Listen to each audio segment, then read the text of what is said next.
Welcome, everybody, to the Prayer Revolution. We're so glad that you are here. My name is Doyal Gurangadas, and I'm here with my good friend and co-host of the show, Vira Doyal, or lovingly we call him Vira. We're here. It's a daily morning, half-hour conversation where we discuss bringing the mood of prayer into our everyday life, that each of us inherently has an identity that's different from all of the identities that I take on in this life. And interestingly, the problems that I associate with my life are intrinsically linked to the identities that I take on. So if I think that I'm a 22-year-old African-American woman, there are problems that come along with that identity. If I think I'm a 35-year-old Caucasian boy from Brooklyn, there are certain problems that come along with that identity. If I think I'm a wealthy businessman, there are problems that come along with that identity. If I think that I am a Republican or a Democrat or a man or a woman or pretty or ugly or wealthy or a failure or rich or poor, there are problems that come along with that identity. But if I release those identities, then there's a whole new scope of what's important in my life and what isn't. And we connect to that identity, that eternal identity that we all have through moment-to-moment prayer in our life to give us fresh perspective on whatever it is that we're facing. And so if you're new to prayer, if you are belonging to a particular religious faith or not, you're welcome here, because this isn't any particular race, creed, faith, etc. This is open to everybody.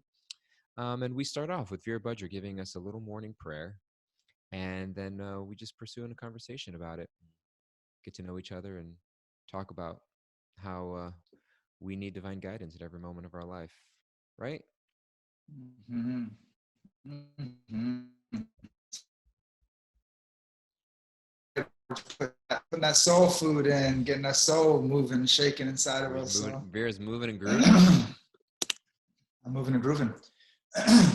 Super grateful to be with you guys this morning, and like I say, you know, it's an honor. It's an honor to be able to have this as a place to show up and to remember, a place to recenter, to refocus, to realign my consciousness with God, and to remember that I can in my life, I can be an instrument of profound healing, of profound love. I could be an instrument, I could be a vessel of that in my life in the simple ways and all the different ways that are opportunities every single day to express that love and to experience the joy of that. And so I'm grateful to be with you guys, and going to ask that everybody just pause and whatever you're doing right now, stop doing, and we're going to enter into being. So just relax your body, close your eyes, get into a space of receiving divine grace in your life. It's available to us. It is on the market, right? It's on the market. It is free of charge. It takes a little sincerity, a little openness, a little surrender. You can start to feel that grace moving throughout our life. So let's open up to receive that grace, and setting an intention. What is it that you're seeking more than anything in your life? What is it that you're truly looking for? What is it that's most meaningful to you? Where have you derived the greatest purpose and fulfillment from in your life? And setting that intention, planting it like a seed in the soil of your heart. We'll water it with this prayer. I am yours, my Lord. Make me an instrument of your grace. What will I choose to do when I look at what everybody's going through in the world? What kind of world do all of us want it to be?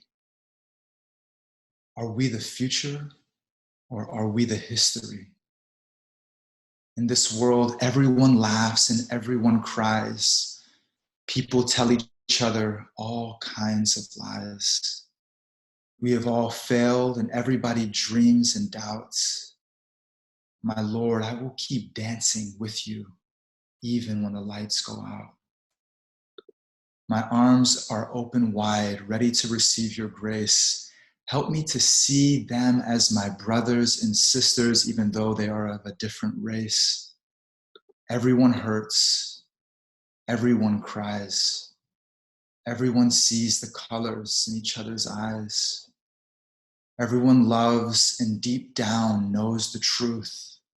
We are all your children, and your love for us the proof. In hearing your divine names, bring us closer to you. Hare Krishna, Krishna Krishna, Hare Hare, Hare Rama, Rama Rama. Beautiful prayer, Vira. I love that. That was Hear Me, Lord by Emily Dickinson. And we appreciated that prayer very much. Just joking, it wasn't. It sounded like something that was written by like a historical poet. Was that you, Vira Budger? This was something I adapted from a beautiful Christian song that I heard. Did you write that, Yeah, Vira? so I listened to that, I heard that and was inspired to, it's adapted for sure. There's plenty of stolen gifts in that, and also elements of it that I put my own words into it as well, my own heart into it. Vira Budger. Vira Budger, you just need to take credit for the beautiful things that you do. Just say, Well, say I I wrote didn't. that beautiful prayer. Nah, that would be a lie. And I don't want to tell no lies. I don't live a lie. I want to live the truth. I want to be exposed. I want to be humbled in my life. I pray. Let it be gentle, my Lord. Let the humility and the experiences you bring in my life to humble me, to bring me to a place of gratitude for all the gifts that you've given me. Let it be gentle. I know I'm weak. I know that, too much of that hard hand, I will crumble. I will fail. So please be gentle with me. But I want to be humbled, and I pray to be as truthful as possible.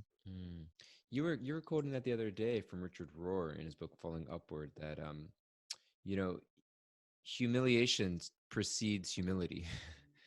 And that in the path of becoming humble, it's like there's at least one kind of honest humiliation every day if we catch ourselves that we should welcome. It's kind of like where there's if I want my ego to really dismantle and crack, then I should expect to be humiliated by material nature. Like material nature is on a journey to humiliate us when we think that we are anything other than Krishna's eternal servant, anything other than an instrument of God in this world. So it's kind of like, as you were mentioning, it's like, well, just learning to welcome that and getting comfortable with that, every day, just kind of welcoming that, like, okay, where is my ego going to get dismantled today? What piece of my ego is going to get dismantled today? And oftentimes it might come in the form of some humiliation, externally or internally. Not like humiliation, like, someone like pulls your pants down in public and everyone laughs at you, like, ha, ha, like not that kind of humiliation necessarily, but more just like, oh, like the conceptions that I thought about myself are slowly revealing themselves to be a little foolish. Yeah, totally. Be able to welcome it, because okay, if I am embraced in that way, if I am seeing that what's coming in my life is actually right, it's like the way they are slowly, gradually, they're breaking down these walls, they're breaking down these barriers that I've created to experience God's love and to share that with everybody that I come into contact with. That's what time, and that's what every single day is providing for us. It's providing gradual and sometimes the breaking down of that false ego, the melting of that false ego, the design of that false ego, so that we can recognize, yes, every single moment, the humility that I'm so small, but I'm so small, and when I remember God, that I'm in that fire. I'm a spark in that fire, that I'm so small. What can I do on my own? What do I think that I'm controlling in this world? Every single day of my life, I think I'm controlling so many things, and I'm putting all my plans as such priorities and forgetting God, but actually I'm remembering, yeah, I am small, but I'm great when I'm small on my own. But then when I'm reconnected, and that takes humility, right? That's a gentleness, and that's a recognition of a power that's so much greater than us, that without you, DG, then, yeah, who am I, right? And it's something that's, it's so beautiful. It's not a codependency. It's a recognition of the need. It's a recognition of that need, and I love, thinking of ourselves less, not thinking less of ourselves, but thinking of ourselves less. That's what's provided. I spend so much time so preoccupied in my life thinking of myself all the time, every single day, making plans and for happiness, for future happiness, for success, for this, for that. So much time thinking about myself. Does it actually bring that fulfillment of the soul? Does it actually bring that love and that fulfillment that I'm seeking? No, it doesn't. And that's just an honest recognition and submission. Yes, let us see. The more that I'm thinking about myself, the more that I'm putting that as a priority, let me be humbled. And if it's a little uncomfortable, let that be so. Let me come back into that softness again, where my life is spent in thanking God, and my life is spent in recognizing the beautiful gifts that you bring to my life and all the amazing loved ones that bring to my life. I spent a lot of time thinking about you too, Vira.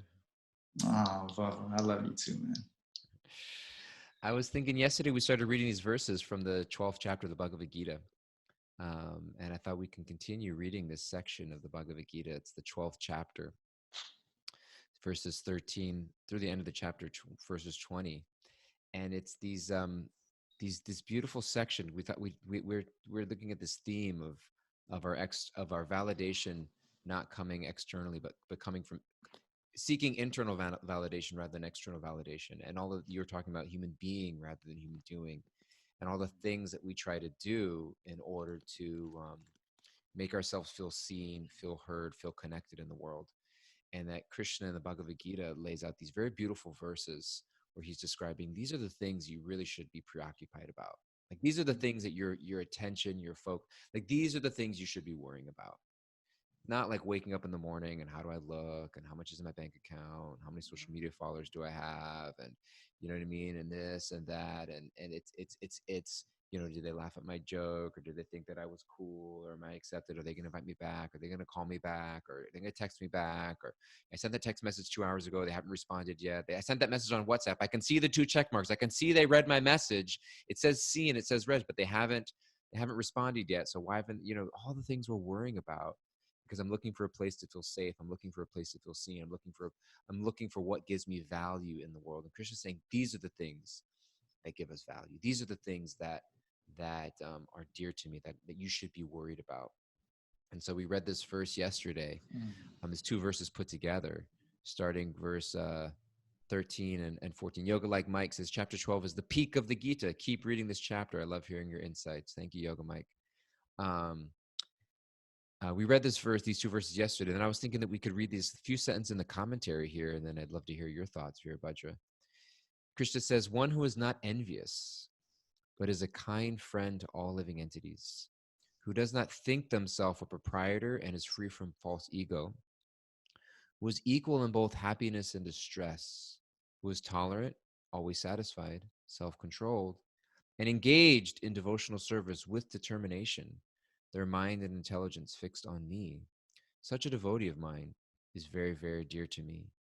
And then later on in the commentary, Srila Prabhupada says something very, very, very interesting. He says that he goes through all of these qualities in the purport. He says that one is tolerant and is satisfied with whatever comes by the grace of the Supreme Lord. They do not endeavor much to achieve something with great difficulty, therefore they're always joyful. They're perfect mystic because they're always fixed in the instructions received from the spiritual teacher, and their senses are controlled by being determined. They're not swayed by false arguments, and no one can lead them from the fixed determination of devotional service. They're fully conscious that Krishna is the eternal Lord, so no one can disturb them. All these qualifications, this is an important sentence that I was thinking of. All these qualifications enable one to fix their mind and intelligence entirely on the Supreme Lord. Such a standard of devotional service is undoubtedly very rare, but a devotee becomes situated in that stage by following the regular principles of devotional service. Furthermore, the Lord says that such a devotee is very dear to him, and the Lord is always pleased with all the activities in full Krishna consciousness. So I like that line that said all these qualifications enable one to fix our mind and intelligence entirely on the Supreme Lord. So it's Mm-hmm. almost like, you know, what I spend my time, the more that I spend my time worrying about all of these external superficial things, the less able I am, the less able I will be to to reach out in a moment of connection and prayer when I need it. You know what I mean? It's like, what am I investing my trust in? You know, trust is something that we build over time. Mm-hmm. And every action is an investment or divestment of trust in God and in my higher power. Or I'm investing Mm-hmm. in a shelter of the other things that I'm trying to take shelter of in this world. And so it's like I'm trying to declutter my mind with all the Mm-hmm. worries and the anxieties that I have over this false identity of this body.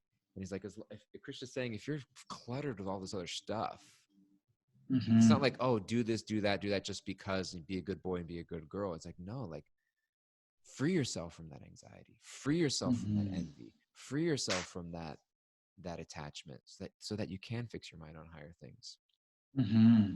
Yeah, it's beautiful. And what we're talking about, like the premise is like this moment to moment opportunity. And it's, I mean, I noticed for myself, okay, you know, there's this passion, there's this consideration, this constant kind of, you know, this mode of material nature, as Krishna talks about it in the Gita, that I'm under this mode of passion. And in this mode of passion, I think that I'm the doer and I'm the controller, you know, and so I'm in that energy, I'm in that thinking, I'm in that process. That's permeating my whole consciousness. And I'm hearing you saying, okay, what Krishna and Srila Prabhupada is sharing in the purport is that let's give ourselves that pause. Let's give ourselves that opportunity that before I'm doing anything, like how can I build that in, right? It's almost like, think about it, it's like on my phone, like on my calendar, I've got a coaching session and I've got prayer revolution, and we've got a, meeting with, with our leaders at the Bhakti Center. And then we've got this and that. There's all these things, right? I've got a lunch, I'm having lunch with the family. I'm going on a walk with my wife. Like before all those things, what am I going into it with? Like, what is the consciousness I'm going into it with? And how am I practicing and preparing? And that's, the early morning, the sadhana, the early morning practice. How am I practicing and preparing to show up to the game of life prepared with that consciousness in everything that we do? Yeah. And that's like, okay, if I'm preparing for a football game, I'm preparing for a basketball game, I'm preparing for, whatever it may be, I'm showing up with full energy, with full preparation, with intensity, with fire, with conviction. I'm thinking of the goal, I'm planning for it, I'm preparing for it. And we're saying the goal is, how can I show up in a mood of devotional service in everything that I do? How Mm. can I bring that into my relationships? How can I bring that into the workspace? How can I bring that into everything that I do? And Yeah. yeah. When I look at these, it's so interesting to look at these qualities one by one. You know, it starts with one who is not envious, but contrasting, rather, is a kind friend to all living entities. You know, and Mm, envy is such a just the idea of, it's envy is not just I want what you have. It's kind of like I'm angry that you have it and I don't, you know. mhm, And so I think that it goes, when you look at, material accumulation and wealth, there's only so much to go around, you know.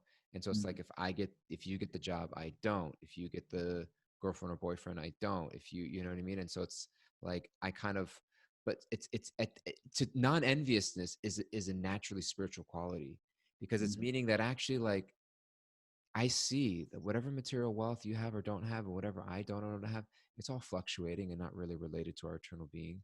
But really, I'm concerned about your eternal spiritual well being. And if you're succeeding and doing well spiritually, I'm happy for you, because I recognize that that's a beautiful thing. And that's bringing, like, if my goal is to spiritually, because ultimately spiritual advancement, it's not even for my own happiness. It's for the happiness of my beloved. And that's why bhakti is such a personal relationship with the Supreme Lord, with Krishna, that when I actually start to develop in my bhakti, that I'm actually wanting to better myself so that I could be of better service to Krishna in this world and better service to others. mhm, And that I'm actually wanting to give myself in service Because I'm trying to make Krishna happy. Mhm. And Krishna's happy when he sees other souls come to him, Mhm. when he sees other souls come to him. So, what a beautiful thing. This soul is actually finding true, genuine spiritual happiness. Mhm. And that's making Krishna smile. And that's my goal. My goal in all of this is to make Krishna smile. And when another spirit soul is making genuine spiritual advancement, I should smile along with them. And Mhm. that will actually, you know what that does? That invokes blessings upon me Mhm. to actually receive inner fulfillment. I find happiness and joy in that. Mhm. And sometimes what we're bothered is that, oh, somebody else seems more spiritually advanced, and we become envious, and because it makes us feel down about ourselves. And it's like, oh, but I have every, you know how I'll become spiritually advanced too, is by wishing that person well. Mhm. Because there's spiritual, there's competition even in spiritual life. Somebody's like, Mhm. oh, they're so spiritual, and how was your day today in COVID lockdown? Oh, I woke up super early, I did my meditation practice, and then I made myself stewed apples and organic oatmeal, and then I read spiritual literatures for 2 hours, and then I had family time, and then we had a nice dinner and got an early night to do it all again the next day. Oh, great, good for you. I was struggling with my mind and my heart and trying not to binge watch 5 seasons of whatever it was on Netflix. And it's like, good for you. I'm so glad that you're so spiritually together during this time. I'm falling apart over here.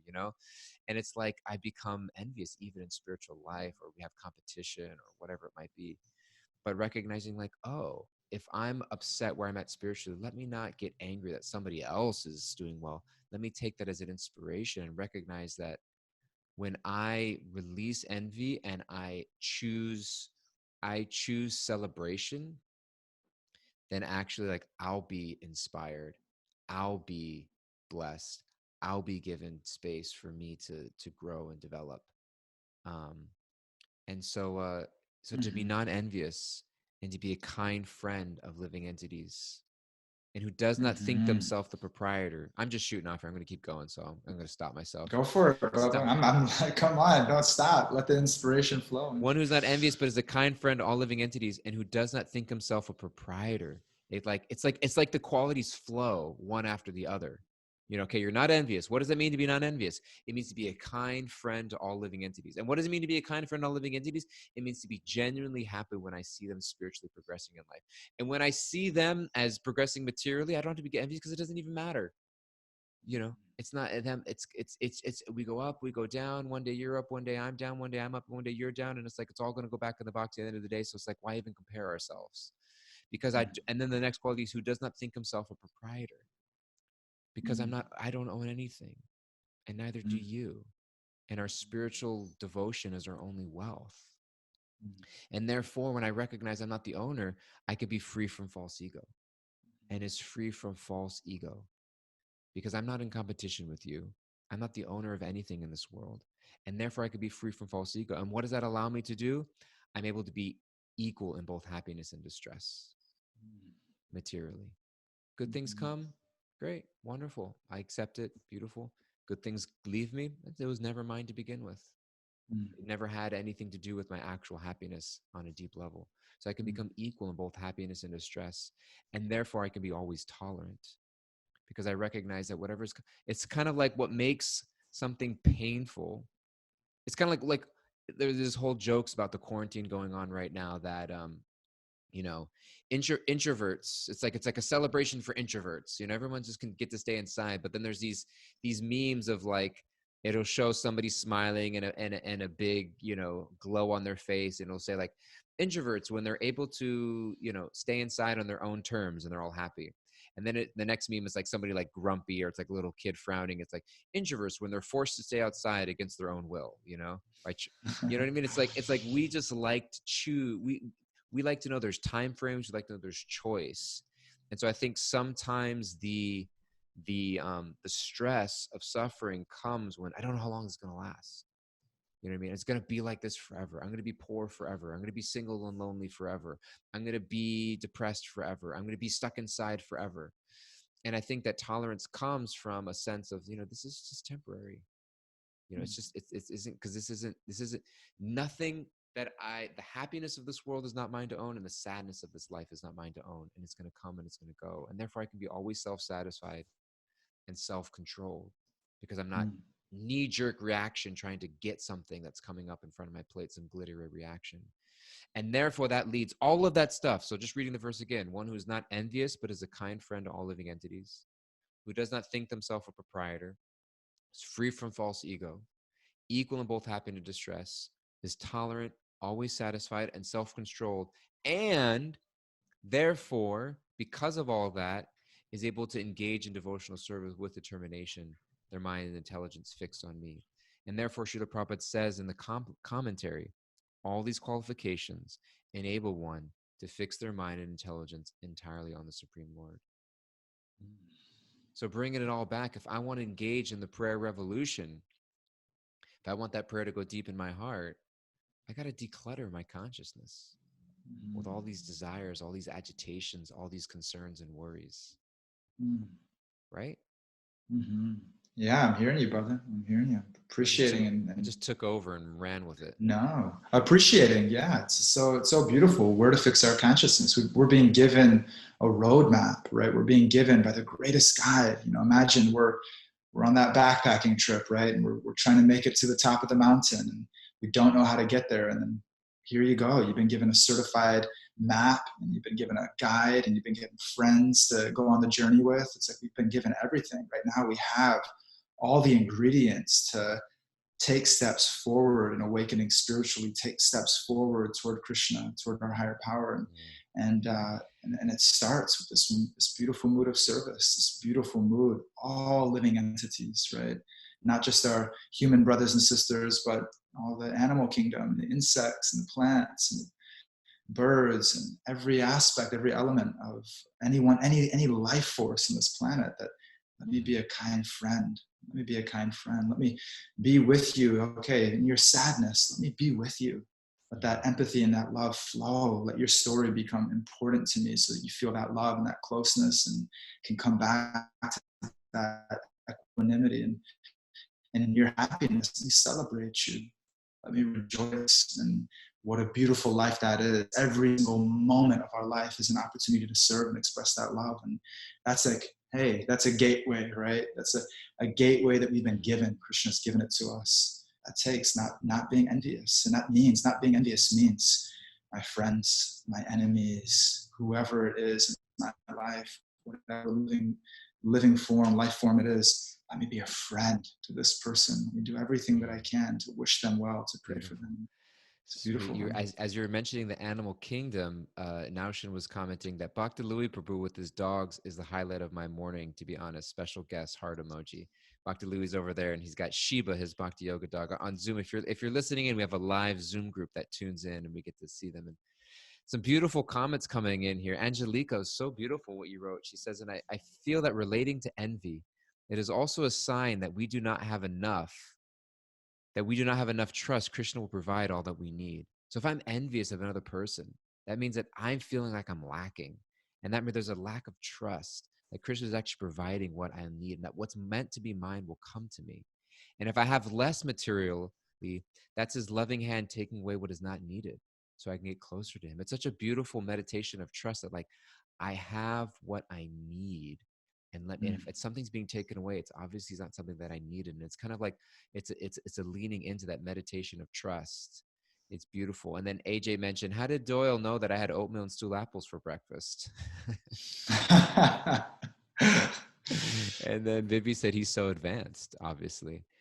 And so there's a lot of beautiful comments here. Naushin, love what you mentioned, that some of us feel bad. I feel this often, feeling bad that we have so much time and not doing anything spiritually. It's like it's almost can put us into a complacency. We have all this time on but it's like, I got nothing but time. What's the urgency? I don't need to wake up early and do my sadhana. I'll get to it later today. I've got, whatever, and I do it in the evening. It's like it can create that. And so I can relate to you all out there with that as well.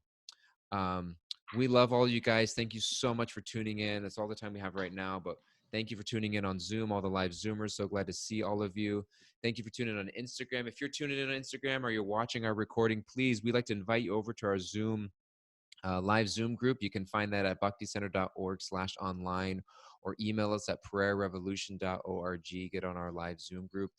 We have an active chat board there. We'd love to see you on there.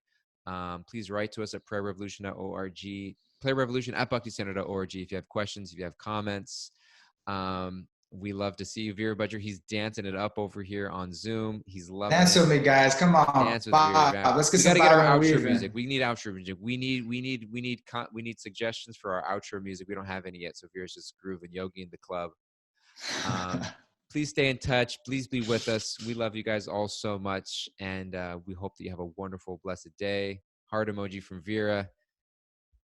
Love you guys. Signing off. Hari. Love you, Vera. Thanks so much. Trisha, doing laundry. Love it. Back to Louie. Vivi, good to see you. So glad to see you, Vivi. Take care, everybody. All the best.